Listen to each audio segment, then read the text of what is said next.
हाँ जी, अस्सलाम वालेकुम रहमतुल्लाहि बरकातहू। आप मेरा चैनल देख रहे हैं जिसका नाम है शाहरुख खालिद। 2022 का इंडोनेशिया में एक वाक़या हुआ, एक कत्ल की वारदात हुई है, कत्ल का एक वाक़या हुआ और बहुत ज़्यादा यानी कि इंडोनेशिया में एहतजाज भी हुआ और वो काफ़ी इंडोनेशिया के लोगों को हिला के रख दिया।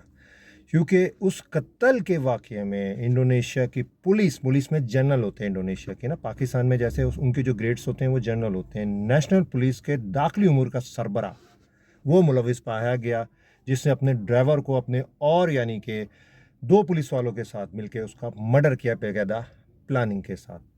तो उस केस की इंक्वायरी हुई, इन पे इल्ज़ाम लगा, फिर उस केस की इंक्वायरी हुई और उस इंक्वायरी से ये साबित हुआ कि जनरल साहब ने अपने ही ड्राइवर को जो है पहले तशद्दुद को निशाना बनाया, फिर उसके बाद उसका मर्डर कर दिया, गोली मार के उसको मार दिया।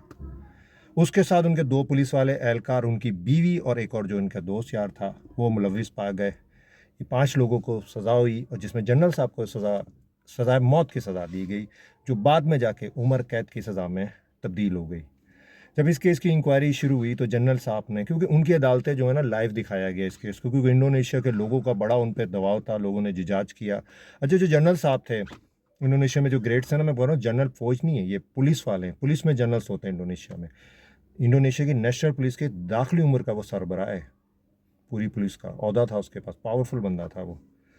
तो वहाँ पे जनरल्स होते हैं ग्रेड पे। जब ये इंक्वायरी हुई तो जनरल साहब उनकी अदालतों में लाइव दिखाया, इंडोनेशिया में लाइव दिखाया गया इस केस को, क्योंकि ये बड़ा केस था, फेमस हो गया था, लोग इजाज कर रहे थे इंसाफ दिया जाए, ड्राइवर को इंसाफ दिया जाए। जनरल साहब थे वो भी आई थिंक बुद्धिस्ट थे या ईसाई थे, क्योंकि मुसलमान नहीं थे, क्योंकि इंडोनेशिया में 5 मज़हब हैं, दो दो बुद्धिस्ट हैं और एक ईसाई हैं और हिंदू है और एक मुसलमान है। तो उस केस को काफ़ी हाईलाइट किया गया। जो ड्राइवर था वो भी आई थिंक जो है वो मुसलमान नहीं था। तो उसकी जब इंक्वायरी हुई तो उसमें जनरल साहब जो थे उन्होंने एलिगेशन ये लगाया कि भाई ये मेरी बीवी को जिस्मानी तौर पे हरासा करता था, तंग करता था या उसकी नज़र अच्छी नहीं थी। तो वो सारे जब पहलू में इंक्वायरी हुई तो उसमें कुछ भी नहीं मिला, क्योंकि वो लड़का 26-27 साल का वो लड़का था। 26-27 साल का ये लड़का था। 2022 का वाक़या इंडोनेशिया का ये, जब उसको मर्डर किया गया तशद्दुद करने के बाद, और वो मंगनी भी हुई थी उसकी। जो जनरल साहब थे वो नियर 50 के थे और उनकी वाइफ की भी एज यही थी। तो भाई वो किस तरह उनका रिलेशन बन सकता था, किस तरह वो जिस्मानी हरासा कर सकता था। वो भी पुलिस में नौकरी करता था, वो ड्राइवर था, उसकी ड्यूटी थी जनरल साहब को पिक एंड ड्रॉप करना या कहीं पर लेके जाना। तो ये एलिगेशन जो है वो साबित नहीं हुआ। तो जनरल साहब को पहले सज़ा मौत की सज़ा की, आगे ये केस चला तो फिर उनको रिलीफ ये दिया गया कि उनकी कैद में जो है वो सज़ा तब्दील कर दी गई। जनरल साहब की बीवी को भी सज़ा हुई, बीवी वो भी शामिल थी इस मर्डर में। उसका भी एलिगेशन ये था कि भाई मुझे ये जिस्मानी तौर पे हरासा करता था।